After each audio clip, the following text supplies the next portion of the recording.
And we have Mr. Schroeder, and he has brought along his students.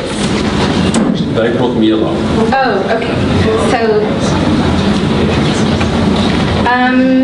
we have Tandile Nosa, here we go, and Asife Ntotwa, Yasin Jones, and then Salman Khan, almost like the Indian actor. The actor. And then Mr. Schroeder, of course. Just a brief intro on Ian. Ian has been around the block for some time. He's been in various higher education institutions in different capacities. He was at UWC, I know, and he went to UCT to go to the mountains, and he came back to the bush. And then with that, he has a passion. He's seen the potential of students, especially students at the interface between school and higher education. So this particular presentation is co-curricular, which was done during the vacation period, and the title is Utilizing the Semi-Formal Co-Curriculum Space for the Development of Undergraduate Physicists. So please give them a round of applause.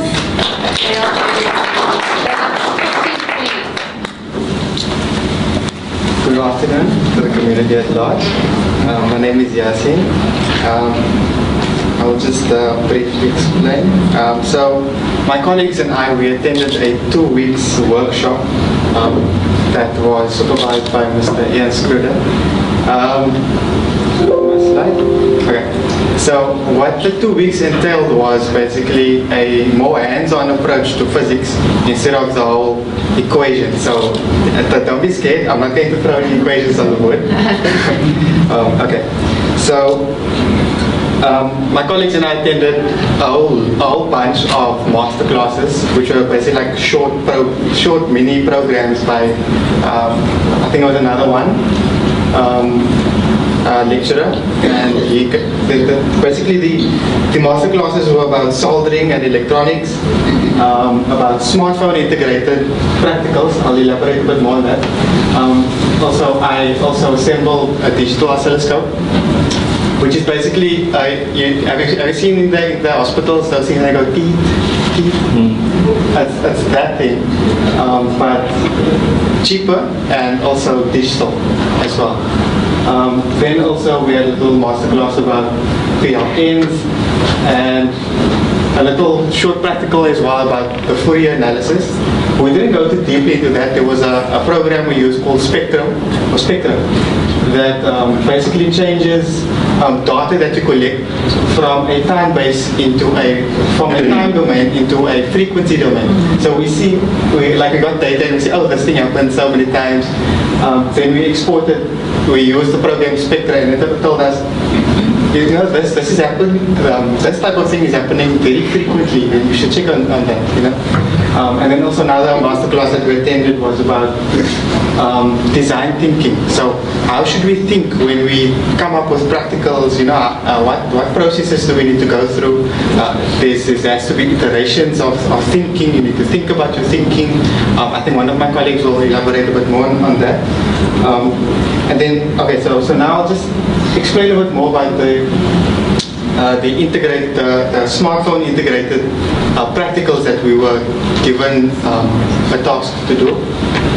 So each one of us were given a practical to do, and in that practical we had to use a smartphone instead of the normal way that we do practicals in the lab, which is observe, write it down in your book, you know.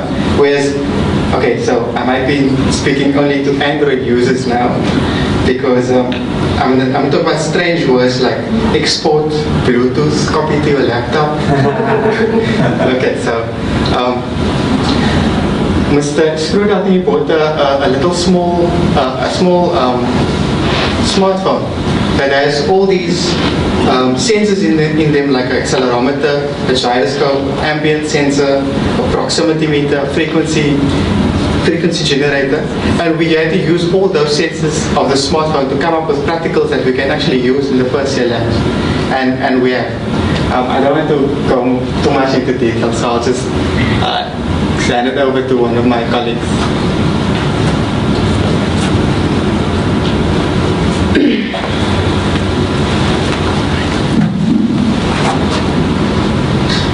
Good afternoon, ladies and gentlemen. My name is Salman Khan, and I'm a first-year physics student. And I attended Ian's workshop, hoping to further my knowledge, which it has. And two aspects which stood out for me was PLNs and blogging. So PLNs is basically a personal learning network, or as we call it, a professional learning network, which is basically using social media as a platform for learning, expanding your knowledge, and communicating. I was never one for social media due to bad experiences, and many people view social media as a bad thing or a way for keeping up with other people's lives and famous people and all of that. But I was, due to my colleagues and the mentor Ian, I've opened myself up to the social media world as well, and I've learned that social media can be used for much more, and can be used for following companies such as the SKA to keep up with certain projects and certain projects and certain programs that they're involved in or they are doing. And I've also learned that it allows you to communicate with certain people, and such as the deans of certain faculties or CEOs of certain companies. And as a first-year student, that kind of means a lot. And PLNs also allows you to share your ideas or your thoughts on certain topics, which allows you to discuss certain things and leads you to meet new people. And then moving on to the blogging experience, I always thought of blogging as a way of letting other people know of certain foods or certain movies or certain reviews. And now I see it of a way as learning. Blogging was a new experience for myself and the rest of my colleagues, and neither of us ever blogged really before, and when introduced to us, we were kind of reluctant about it. And we always thought about what are we going to blog about, and myself and Yasin would sit sometimes in B-Block's cafe and look at each other and be like, what are you going to write, what are you going to write? And after a while we learned that as the days went on, we realized that blogging is very useful, and then while you're blogging you have a basic recap of your day, and it refreshes your memory of your memories of the day and the event that happened, which allows you to look back on things later at a later stage and compare it to where you were and where you are now. This allows you to look back, reflect, review, and progress in the future. So to make sure you don't make the same mistakes again, or you can see, okay, this is where I started, but this is where I am now. I wanted to do that, but I'm on a different thing now because this is where my research has led me to. And my overall experience was I never thought what my life would be after studying, or how I would be in a real job in my field of study. And due to the vacation work and the workshops that Ian has provided us with, I slowly realized what I would be doing and what I had to be doing in my field of work. And I had more of an idea of where I'm heading into. So I would hand over to Tandile, who would be speaking more about the practical experience. Seat the first.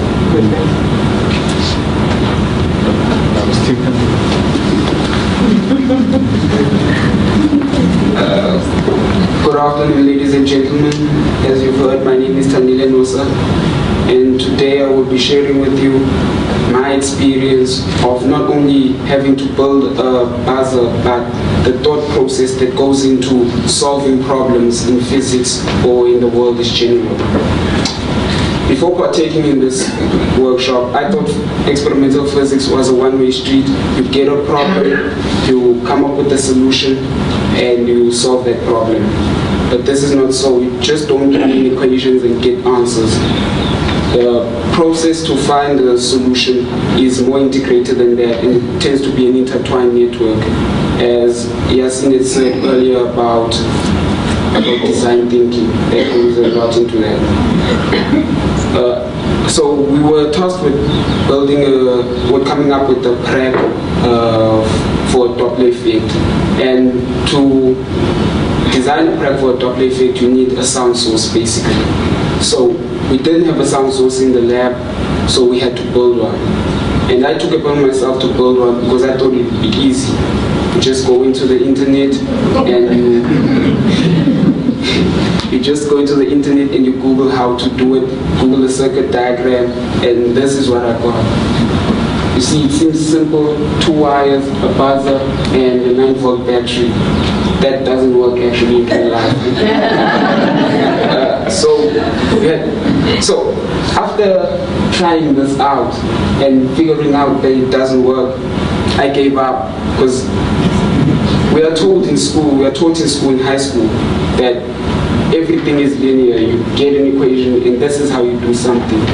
You're not taught how to think about solving a problem. So I gave up, but then the next day when I came back to the workshop, I realized something that I'd missed earlier, that I didn't have to solve this problem on my own.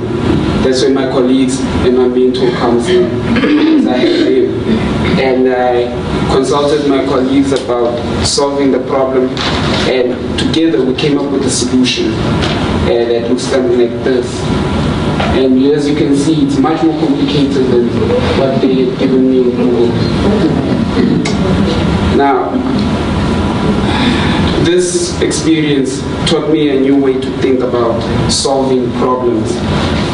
It's a new way to think about the world, and it's given me experiences with technology that I previously did not have.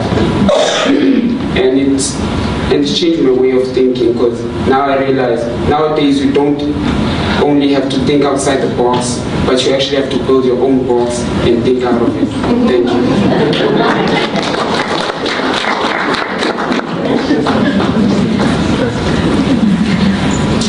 Greetings to all.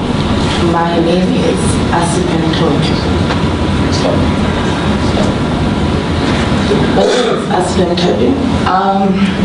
I'm going to talk about my transition from high school to here. During the period of the vacation week, Mr. Schroeder constantly quoted that Newton once said, "If I have seen it further, it is by standing on the shoulders of the giants." This quote kept me going. Okay. I hated physics during my high school, but when my teacher left in the first term of my matric, I was forced to teach myself how physics is. I struggled, and I struggled. Then I taught myself. Then I went on, and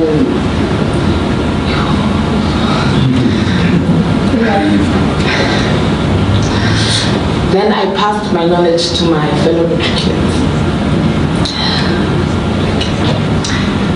My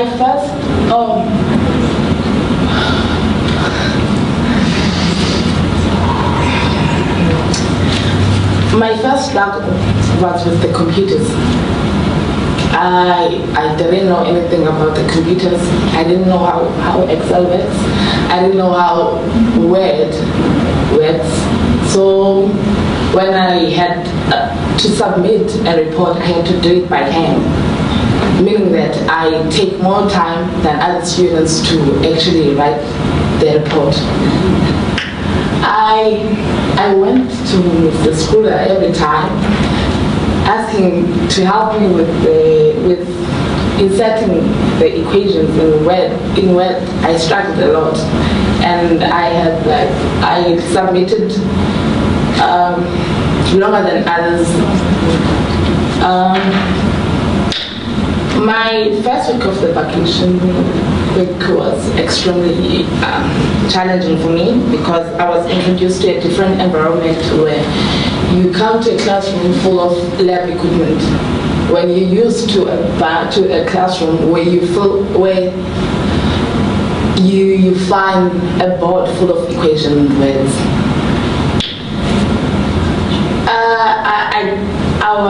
I felt like a fool. I didn't know how to connect a circuit. The only time where I only saw a circuit was in drawing. So I had to push myself to learn and to actually ask my colleagues to help me. I felt a little embarrassed, but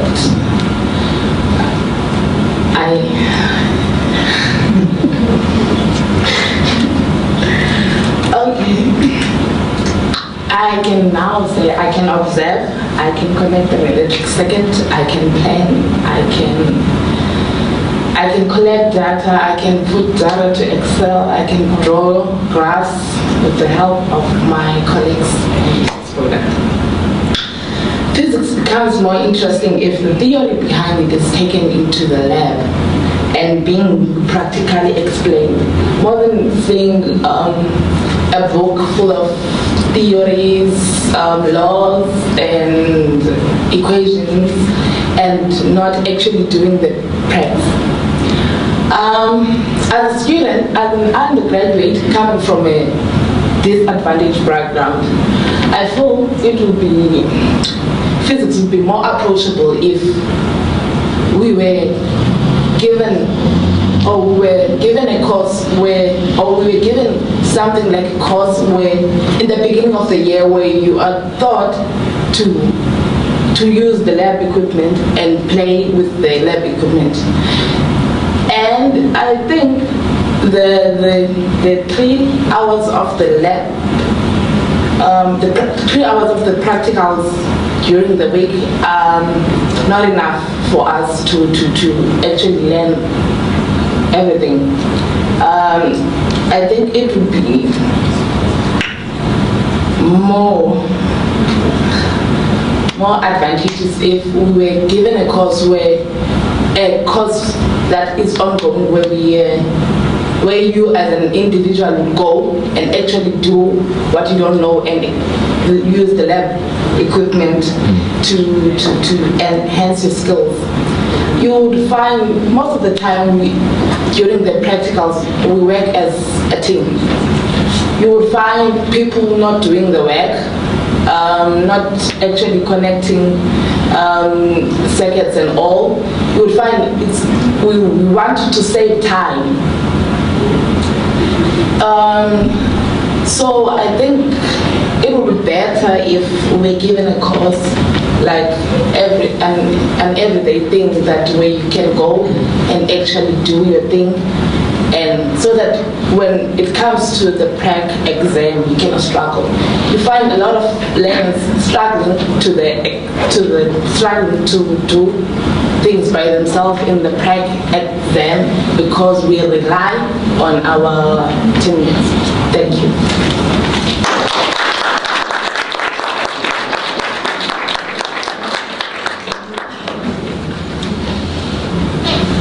Okay, so I'll just wrap things up quickly.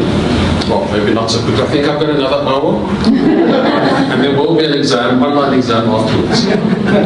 So, I mean, the why is so important. Earlier this year, I had a third-year student ask me, so, well, what can I do with physics? Right, so we're teaching a lot of the concepts and stuff. But if you look at your program, you'll see there's a spelling mistake in the title. Now replace the final S with an I, and we talk about physicistine. Right? So it's not just the concepts and the ideas, it's about the practices and perspectives as well. And there just isn't space in the normal curriculum to develop the practices and the concepts, not with the ever-shrinking terms. I mean, I guess in the near future we're going to be down to 1 week. So part of the idea with these workshops, and there's some other programs I'm running as well, is to not just develop the skills, but the practices, perspectives, and attitudes that's required for physicisting. So that's a new word me and my colleague came up with yesterday. I love new words. So it's thinking like a physicist. Right? How do we bring people, students, into the community of physicists, to look at problems the way we look at it, take the sort of modeling approach. So that's one of the core ideas behind the workshop. Being critical friends. Okay? And that's in a sense, when they started the 2 weeks, that didn't exist. By the end of the 2 weeks, the question why was everywhere. Because the moment they'd say something, I'd ask them why. And then that's the kind of practice they need to embed in their own thinking, but also when they're collaborating, being critical friends, and then sort of dialogic education and constructionism. Lots of conversations, and almost impossible to plan for. Things would come up and we'd have a discussion about it. If something they needed to find out more, I would tell them to Google it. I did not just supply them with information. Once they knew something, we then engaged in the conversation. So using the conversation is to build knowledge. And then the idea of developing these pracs and other types of stuff, I mean, building something like this, I'm not sure I'm going to try it, but it's ending up with a product and learning through developing the product. That's so important. And then we cannot have no equations, so I've designed an equation. So that, I guess some of the sort of challenges and the opportunities is the effectiveness of this. Time. You see, time to infinity. You cannot package this up to something, okay? Now go and read it and you'll have everything. It comes from that active engagement, the active conversations, the doing stuff, the learning, the failing. That's critical, and that takes time. So it's difficult to massify something like this. Staff as well. So I'm looking at some of my colleagues in the room. To scale this up, it cannot just rely on me. This has to be a sort of a departmental, faculty, even institutional kind of initiative. But if we want to develop students for the 21st century, for the 4th industrial revolution, this is what we're going to have to do. And then my hobby also is computational thinking.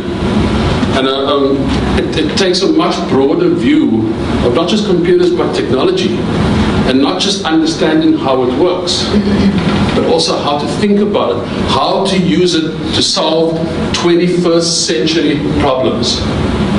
That's what they're going to have to do. Me, I'm getting to in the second half of my career, not quite at the end, but the second half. So I'm leaving all these problems for them and my son and daughter to actually solve.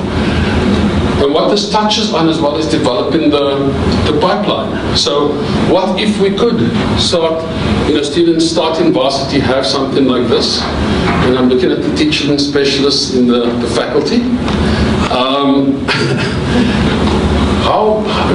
But it goes even further than that. What if we could get students working in these kind of environments even before they get here? Taking orientation out of their first week and moving it right into school. And continuing in that past when they get the degree as well. This is what's happening with the whole sort of unbundling of higher education. These sort of silos are becoming multi-directional pipelines. And how do we tap into that? And then puerile education. No, that's not a spelling mistake. That's another word I invented. Okay, so that's not puerile with an E, as in foolish, based on the Latin word boy. It's puerile based on this. When last have any of you had purity baby food? So, what? What we need to be careful of is that we don't chop up the educational experience to such a point where it becomes, sterile and almost tasteless, except for the sugar content. Okay, what we want to experience, the students to experience, is the sort of apple, and no biblical connotations whatsoever. But we need them to feel the skin, to actually smell the apple, to get the texture. And part of the way to do that is not to chop up everything nice so that they have a smooth ride. They need to have tough experiences. They need to overcome hurdles. They need to develop things like grit. And realize that learning is not a one-step process. And in a sense, coming back to the actual title, if anybody wants this, by the way, they can do it. Coming back to the title, there just isn't space in the formal curriculum anymore. Already lunchtimes have disappeared. Saturdays seem to be disappearing as well. So soon we'll have class tests Sunday mornings. Before church, have a class test. But, we need to start realizing that we need to actually graduate people. People not just with technical skills, but a broad range of abilities. I think somebody spoke about the T-shaped. We really need to live that, and you cannot just do it within the curriculum. So I guess that's the challenge for all of us. How are we going to create a generation or generations to get South Africa out of the mess that it's in? And it comes down to what we do here. So that's just an example of one way of addressing some of the issues. So I think that should be about my 20 minutes. Thank you, ladies and gentlemen.